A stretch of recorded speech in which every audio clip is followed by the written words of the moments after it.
So one of the options with gastroparesis as far as treatment is surgery.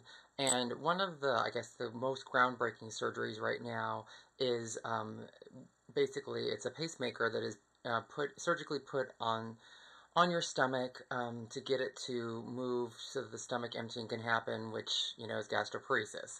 Or maybe you don't know, but that's what it is, basically.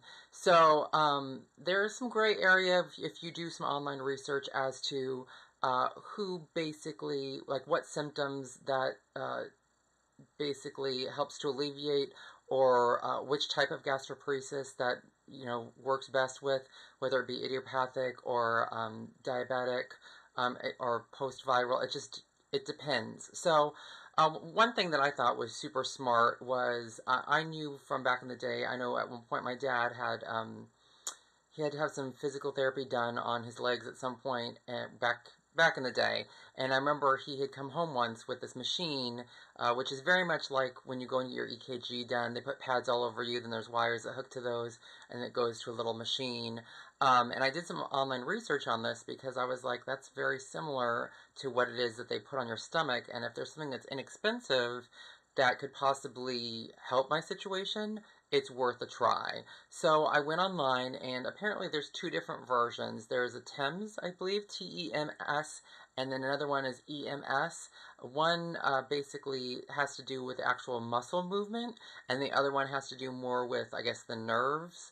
I feel like it's all the same, but apparently it's not. So I figured, since I have the gastroparesis that no one's really doing any kind of research on and trying to figure out what's causing it, so whether it be muscle or nerve, no one knows and no one's trying to find out.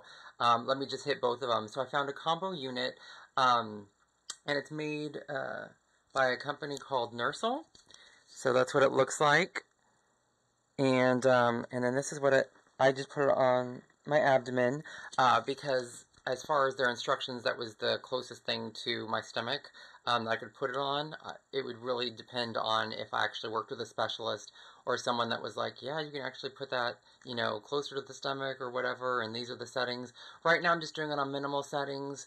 Don't know that there's any changes or differences in anything, but who knows? Again, it's worth a try, and, as I progress through the different modes and the different settings. There's a bunch of different modes and different settings, and I specifically got this one because I felt like, as far as the replacement pads, a lot of the places generally charge the same amount for that, so that wasn't a big weigh-in deal. It was that this had a lithium battery, and I didn't have to continue to change batteries, and came with a charger, and I can plug it in the PC if I need to, and it shuts off when it's ready, or when it's done doing whatever it is doing. So that's what I looked at. So I found this on Walmart.com. Didn't pay shipping on it. I think it was about $39.99 for it. So we'll see how it goes with it. I don't think that I have any other information on it. Yeah.